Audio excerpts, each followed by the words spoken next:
문학은 약자의 언어이자 말없는 자연의 언어라고도 합니다. 약자의 언어라면 사회적으로 목소리를 내기 힘든 소외되고 억눌린 사람들의 감정과 생각을 대신해주기 때문이겠죠. 글을 통해서 세상에 말을 하고요, 또 존재를 증명하니까요. 채만식 작가의 많은 작품들 속에서도 볼 수가 있습니다. 생명이라는 소설에서는 또 어떻게 힘들게 사는 인물들을 그려주고 있을까요? 채만식 작가의 생명 함께 읽어보시죠.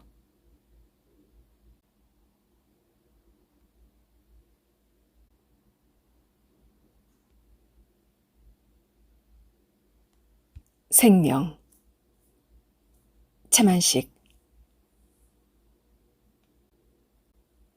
오월이는 물러나 앉아서 옷을 다스리고도 일어나 나가진 않고 머뭇거린다. 불을 꺼버린 방 안은 눈을 잃은 것 같이 어둡다. 서방님은 이부자리 속에서 잠깐 부스럭하더니 이내 아무 기척도 않고 죽은 듯이 누워있다. 방 안은 바스락 소리도 없이 조용하다. 밤이 아직 깊지 않건만 집안은 교교하다. 다만 멀리 턴론에서 개구리 우는 소리가 새삼스럽게 아득히 들린다. 오월이는 입술까지 나와서 뱅뱅 도는 말을 도로 삼킨다. 그래도 송구스러워 말이 와락 나와지지를 않던 것이다. 만일 밝은 대낮이라든지 또 불을 켰다든지 해서 사방이 환하고 얼굴이 마주 보이고 한다면 오월이도 네 앞이라고 조심스런 상전한테 입을 벌려 말을 할 그런 생심이야 언감이 먹지도 못했을 것이다. 미상불 그새 여러 날을 두고 조용히 만날 틈이 있으면 말을 해야 하겠다, 알려드려야 하겠다고 걱정은 했지만 딱 잡아 그리하리라고 결심은 하지 못했었다. 그러하던 차에 오늘 밤에 마침 또 나왔다가 이렇게 물러 앉으면서 문득 생각하니 어두운 것이 졸지의 기운을 돋구어주는 성시퍼, 그래 다부진 마음을 먹어본 것이다. 서방님, 오월이는 마침내 쥐어짜듯 가느다랗게 소리를 낸다. 그러면서 손은 무심결에 도독히 불러오른 배를 만진다. 포태한 지 이미 넉 달이나 된 깐으로는 배가 부르지 않은 편이나 그래도 손으로 만져보면 옷 위롤망정 완고히 부른 것을 알 수가 있다. 왜 냉큼 들어가 버리지 못하고 이 전현이? 멀리 들을까봐 숨죽인 목소리지만 무섭게 거세었다. 오월이는 그만 무참해서 몸을 움츠라고 황망히 뒷문으로 나가버린다. 서방님은 성냥을 더듬어 확 그어 석유 좌등에 불을 켜면서 뒷문으로 나가는 오월이의 치마꼬리를 힐끔 돌아다 보다가 이마살을 찡그리면서 캑 하고 노타기에 마른 침을 뱉는다. 서방님은 그새 반년이나 두고 10여 차례나 이 오월이를 품자리 속에 끌어들였지만 그런 족족 한 번도 이뻐한 법은 없었다. 이뻐하기는커녕 그러고 나서는 구역질이 나게 불쾌해 했다. 서방님은 아씨와 공방이 들었었다. 그는 16의 장가를 들었는데 아씨는 4살 맞이인 20살이었고 오월이는 그때 12살에 아씨의 몸종으로 따라왔었다. 처음 서방님과 아씨는 금실이 퍽 좋았었다. 혼인한 지 4년 되던 해에 딴살림을 낳아 앉았다. 그의 늦은 가을에 아씨는 외목불알이 대롱대롱하는 아들을 낳았다. 그러나 그때부터 서방님은 드는 칼로 벤 듯이 싹 돌아앉아 버렸다. 지금 그 아기가 거진 세도를 바라보게 되었어도 서방님은 공방이 풀리기는커녕 점점 더해서 요새는 밥상까지 사랑으로 내어오래다가 먹곤 한다. 아시며 큰댁에서는 금실 좋던 끝에 옥동자를 낳은 기쁨이나 막내 손자를 본 경사로운 생각은 잠시요. 근심에 쌓여 공방풀이하기에 겨를이 없었다. 영하다는 무당이며 점장이며 명두면은 다 찾아다니고 불러오고 해서 하라는 대로는 죄다 해보았다. 그래도 공방은 풀리지 아니하고 점점 더해갔다.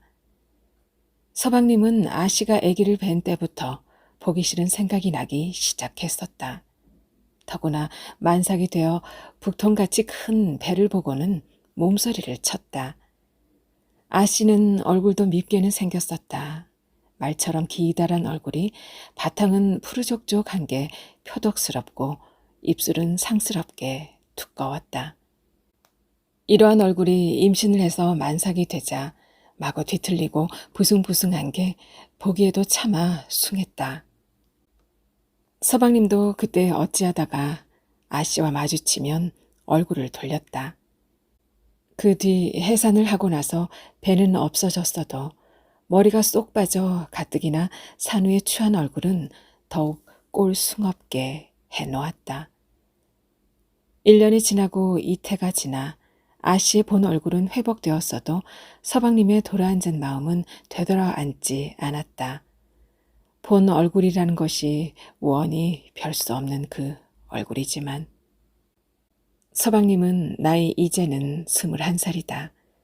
16살에 갓 장가를 들어 멋이라는 것은 모르고 아내를 한편 동무처럼 여겨 미추를 분간 안 하고 대할 나이는 지나갔다.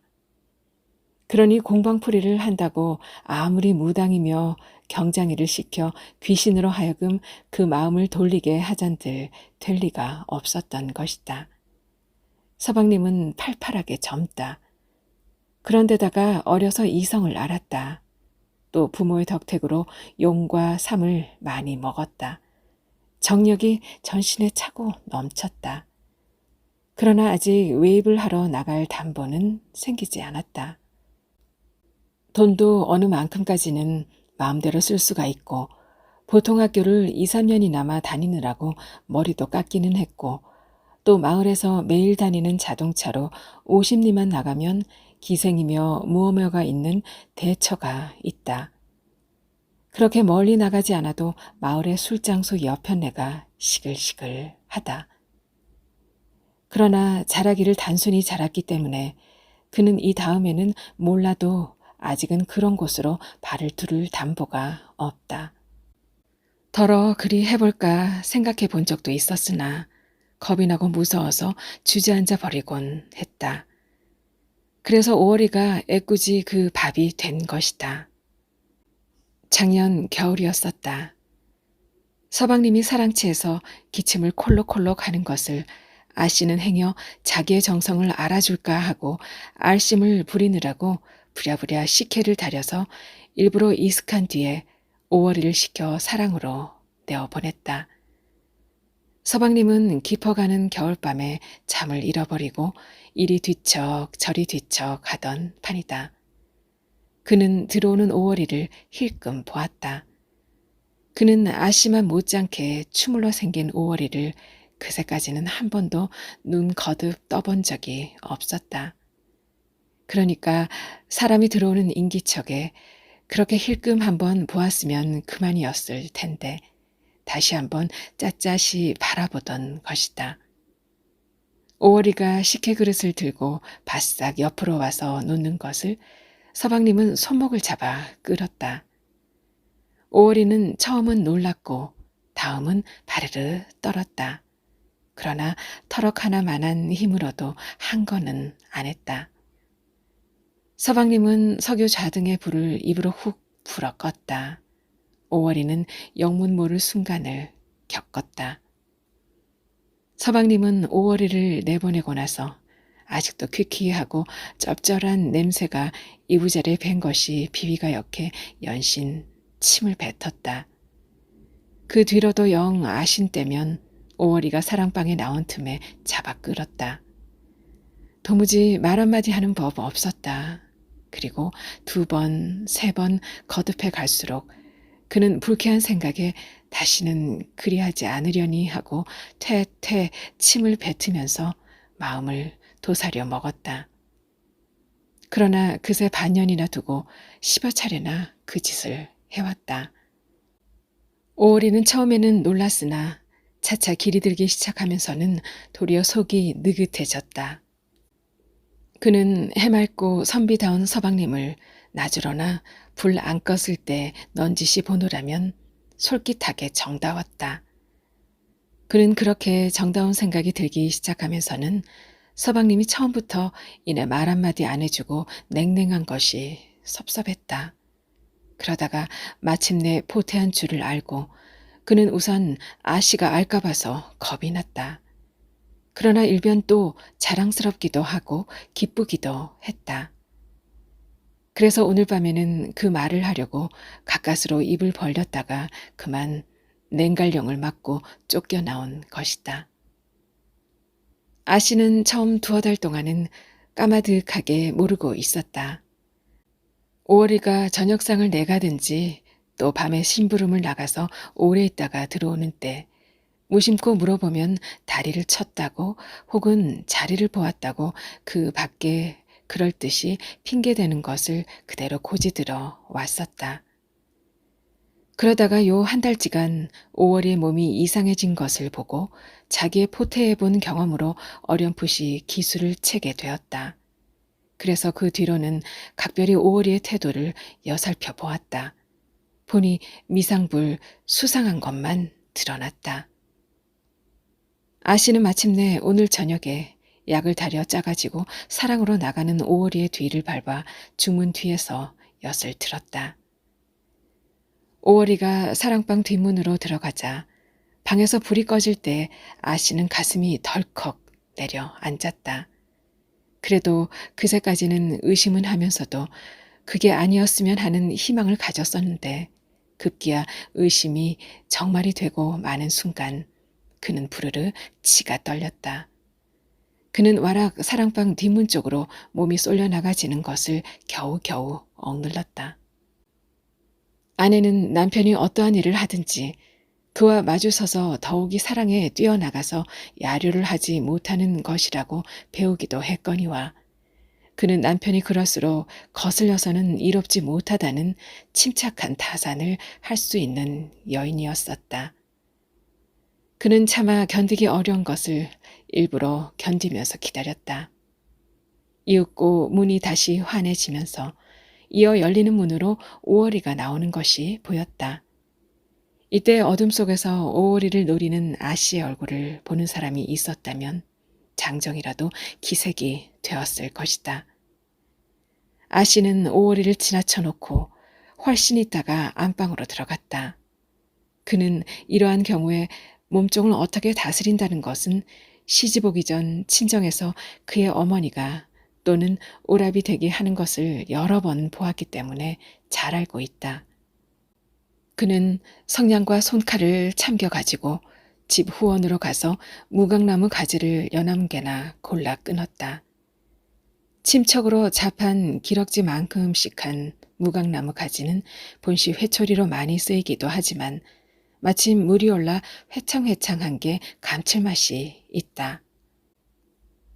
아씨는 회초리를 방으로 가지고 들어와서 찬찬하게 둘씩 잡아 꼬아가지고 양 끝은 풀리지 않게 굵은 실로 창창 동여맨다. 그냥 미끈한 것도 아니오 군데군데 오톨도톨한 혹이 돋쳐가지고 2개씩 마주 꼬이게 매를 맞아본 사람이면 보기만 해도 떨릴 만하다. 아씨는 마주 꼰 놈 5개를 장만해서 옆에다 딱 놓는다. 그러고는 방 안을 한번 휙 둘러본다. 방 안에는 자기 혼자뿐이다. 아기는 벌써 침모를 시켜 건넌방으로 자는 놈을 안아다가 뉘게 했었다. 5월아! 아씨는 그저 천연스럽게 건넌방으로 대고 부른다. 네. 5월이의 역시 천연스러운 대답 소리에 뒤이어 문소리가 들린다. 5월이는 아까 사랑해서 그렇게 무렴을 당하고 쫓겨들어서 이 생각 저 생각에 그다지 영리하지 못한 머리로 막막한 궁리를 하고 있던 참이다. 말을 좀 해보려고 하는 것을 서방님이 그렇게 마구 멋쓰려 버리니 이 다음에라도 다시 더 입을 벌릴 기운은 나지 않는다. 그러니 염치 없는 배는 더럭더럭 불러올 테고 그래서 자연 아씨가 먼저 알고 말게 될 테니 그 일을 어찌하나. 서방님이 미리 알아서 어디로 보내주든지 무슨 조처를 해주었으면 그 위에 덮을 일이 없으련만 그것은 이제 영영 바라볼 수 없는 것. 그러고 보면 아씨뿐인데 차라리 아씨한테 다 코에 바치고 말까. 아무래도 꾸지람과 매는 타둔 것이니 미리서 그래 버릴까. 아씨는 역정도 내고 매질도 하기는 하겠지만 그래도 말이 종이요 상전이지 어려서부터 같이 자랐고 시집에까지 데리고 왔으니 말하자면 동기간 진배 없는 사이니까 숭어물이 적어서 혹은 지금 걱정하는 대로 그렇게 어려운 고패는 없게 해주실는지도 모를 일이다. 그러나 그래도 차마 어떻게 아씨 앞에서 입을 벌려 말을 하나? 더욱이 아씨는 전과도 달라 시방은 그런 애군을 겪고 계시는데 이렇게 목마른 생각을 하면서 무심코 옆에 니인 채 쌕쌕 숨소리 곱게 자고 있는 어린아기를 굽어다 보노라니 손은 저절로 배가 만져지고 빙글에 입술이 벌어지던 것이다. 그러자 아씨의 부르는 소리에 정신이 들어 총총히 마루를 지나 안방으로 건너왔다. 안방으로 들어서서 처음에는 몰랐다가 아랫목 가까이서 그는 아씨 옆에 놓인 매를 보고 주춤했다. 웬일일까? 알았나? 그는 더럭 의심이 났다. 검은 다 닫고 안으로 고리 걸어 잠거라. 다. 나직하고 심상한 듯 하면서도 아씨의 말소리는 엄하고 안색도 결코 평온하지는 않았다. 오월이는 떨리는 다리를 끌고 다니면서 건문을 일일이 닫아 문고리를 안으로 걸었다. 오월이가 문을 다 걸어 잠그고 운목에 가 넌지시 서 있는 것을 아씨는 여기 와서 앉아라 하면서 회초리 하나를 집어 자기 앞을 똑똑 두드린다. 오월이는 가리키는 자리에 가서 한 다리를 꿇고 한 다리를 무릎 세워 쪽을 트리고 앉는다. 바른 대로 말해라. 아씨는 팽팽한 눈살로 속옷한 오월이의 아비말을 노려본다. 오월이는 기가 칵 질렸다. 만일 아씨가 매를 보이지 않고 그러고 좀 더 부드러운 목소리로 물었다면 그는 서슴지 않고 활활 불었을 것이다. 하기야 순순히 실토를 했댔자 아씨의 심정이 그대로 사그라질 리는 없는 것이고 차라리 그러한 또백한 자백이 도리어 아씨의 노염을 더 돋구기는 했을 것이지만 잠긴 목에서 마른 침 넘어가는 소리만 꼴깍하고 오월이는 말이 없다. 휙 짧게 그러나 쟁그랍게 회초리 두르는 소리와 함께 매는 오월이의 볼을 귀까지 얼러 찰싹하고 모질게 베어든다. 요년? 아이고! 두 입에서 한꺼번에 나오는 두 소리다. 하나는 얼핏 다시 매를 겨누고 하나는 볼을 우디러 올라가던 손이 바르르 떨고 만다. 여인의 모질게 먹은 마음은 매 끝에가 사무쳐 오월이의 볼때기는 단번에 손가락같이 물큰 불켜오르고 검붉은 피가 주르르 흐른다. 일찍이 인류는 한 인간이 다른 한 인간을 요되도록 모질게 미워함을 겪은 적이 드물 것이다. 아씨가 만일 집정관이었다면 그는 오월이를 단두대로 보냈을 것이다.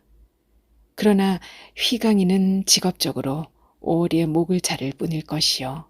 아씨도 원수를 이처럼 오밀조밀하게 미워하는 쾌미를 맛보지는 못했을 것이다. 바르르 떠는 오월이의 손을 겨누어 갈기는 매는 헛나가서 다시 볼을 파헤친다. 오월이가 앞으로 푹 엎드러질 때 아씨는 일어서면서 왼손으로 오월이의 머리채를 감아쥐고 잡아챈다. 아씨! 요년? 무슨 말을 하려고 부르는 것을 가로막고 매는 또 얼굴을 내려 갈긴다. 아이고. 오월이는 뼛속에서 우러나는 비명을 길게 빼어 우짖는다.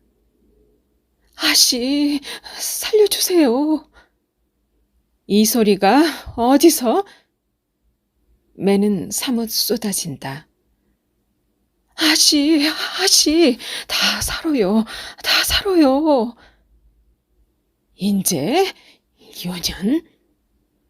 소리도 한결 높고 매도 더 힘을 주어 내리갈기면서 아씨는 뇌인다. 인제 겨우? 요년, 내 입으로 불 짖는다고 내가 모를 줄 알았더냐? 2년? 아씨는 오월이가 말로라도 끝까지 아니라고 버티었으면 그래도 조그만치는 마음이 편할 텐데 바른 대로 토한다는 데는 더욱 분이 치 올랐다. 필경 회초리가 다 못쓰게 되자 아씨는 손을 잠깐 멈추고 이번에는 두 개를 한 대 쥔다. 2년 옷 다 벗어라. 아씨, 살려주세요. 아씨, 아이고, 아씨. 창자가 녹아서 우러나오는 울음소리다. 위아래를 훨씬 벗고 엎드려 매가 아직 내리기 전에 그 찰나에 재웅은 떨며 애원하는 것이다. 수없이 내리쳐 살을 으끄리고 하나의 빈자리도 피할 길이 없이 된 매선 매 밑에 엎드린 그 순간은 지옥의 영겁의 고통보다도 차라리 더 클 것이다. 매는 마침내 쏟아져 내린다. 아씨는 이제는 넋두리도 없이 위아랫니를 악물고 내리치기만 한다. 휙휙 하는 매소리, 아씨의 가쁜 숨소리, 그리고 오월이의 얕은 신음소리, 이 속에서 오월이의 온 몸뚱이는 회치듯 바수어진다. 등허리, 엉덩이, 팔, 다리, 젖가슴, 그리고 유독 배, 모두 굵은 지렁이처럼 툭툭 불켜 올라서는 터진 자리로 피가 흐른다.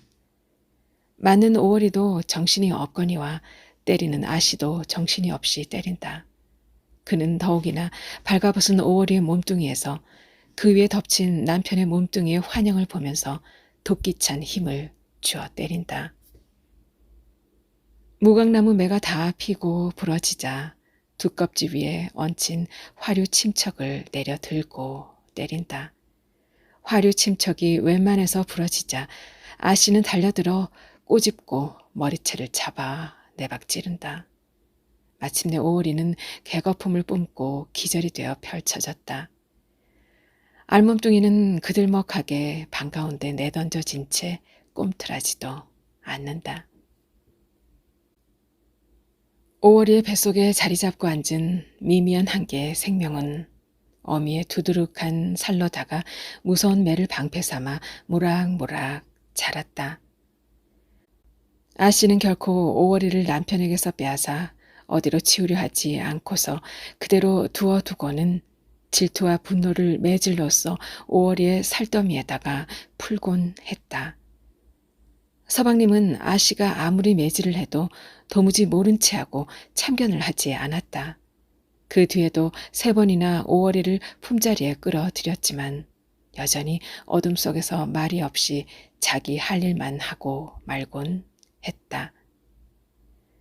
그럭저럭 8달이 지나고 9달이 거진 되어오는 달이 되었다. 오월이의 배는 이제는 주체할 수 없이 불렀다.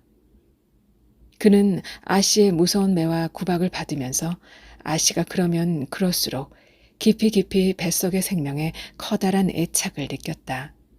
그는 매를 맞을 때에도 배만은 2발로 안고 돌면서 안 다치려고 애를 썼다. 그리하다가 마침내 9달이 넘어서 산삭을 1달쯤 앞두게 되자 그는 더욱 조심과 위협을 느꼈다. 매가 무서운 바는 아니나 만일 그 몸을 해가지고 한 번만 더 매를 맞으면 뱃속의 생명은 성치 못할 것을 경험이야 없더라도 어머니의 본능으로 예감이 되던 것이다. 오월이는 마침내 마음을 굳게 도사려 밤들기를 타서 사랑으로 나갔다. 서방님은 커다랗게 숭어운 배를 안고 들어오는 오월이를 미심쩍게 거듭떠 보더니 왜? 하고 이맛살을 찌푸린다.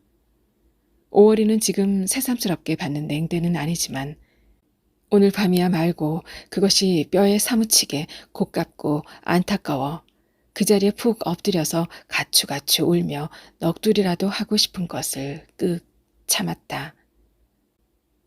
또매를 맞다가는 뱃속의 것이 성하지 못하겠어요. 오월이는 겨우 이 말을 하고는 주먹으로 눈물을 씻는다. 서방님은 눈을 흘기듯이 뻔하고 바라보더니 내일버튼 큰 댁에 가서 있으렴.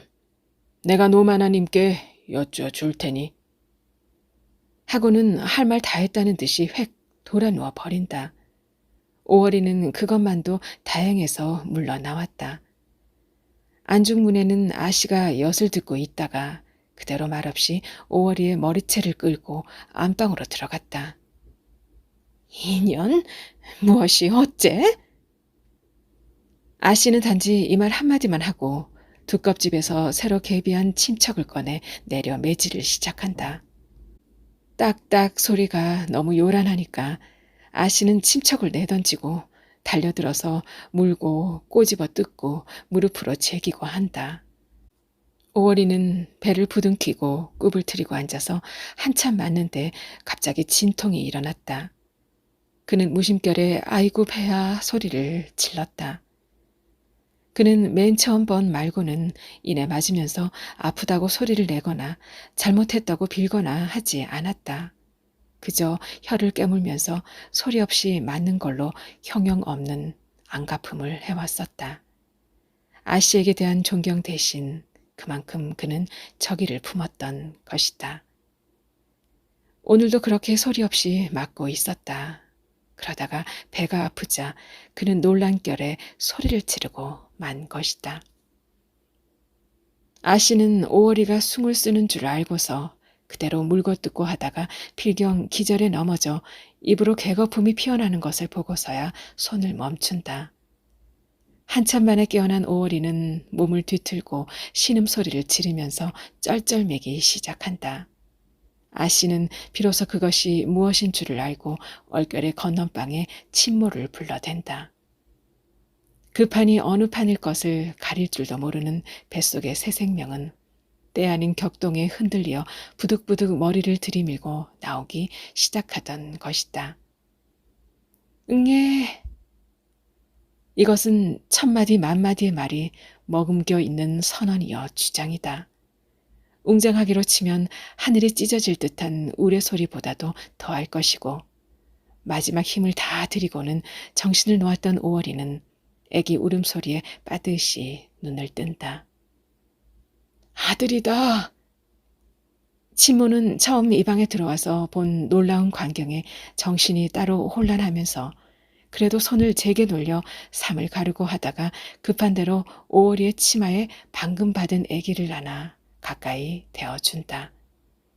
오월이는 무슨 의사인지 모르게 입술을 가느다랗게 벌리고 짧은 한숨을 내쉬더니 눈은 다시 아씨를 찾는다. 장승같이 우두커니 서서 있던 아씨는 오월이와 눈이 마주쳤다. 그는 이미 싸늘한 사색이 내려 헬끔해진 오월이의 눈에서 사무치는 원한의 빛을 보았다. 보고는 무서움에 몸을 부르르 떤다. 오월이는 그때 벌써 정신이 혼미해서 원망이고 양심이고 그런 차근차근한 사려를 가질 힘이 없었다. 다만 의미 없이 마지막으로 아씨를 한번 본 것일 따름이다. 그런 것을 아씨는 결리는 데가 있는지라 그렇게 보고 만 것이다.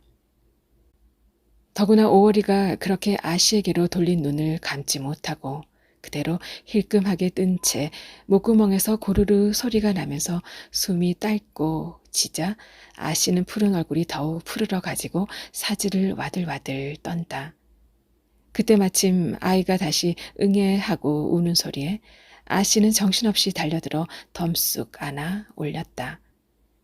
그 뒤로 아씨는 마치 범의 새끼한테 젖을 물리는 것 같이 서먹서먹해서 마음을 놓지 못하면서도 유머도 정하지 않고 자기 젖으로 그것을 길렀다. 무심한 그 생명은 그렇게 해서 아씨의 젖을 빨아가며 모락모락 자라갔다. 최만식 작가의 생명 함께 감상하셨습니다. 저는 다음 시간에 또 찾아뵐게요. 더운 여름 건강관리 잘 하시고요. 지금까지 아름다운 소리책방이었습니다.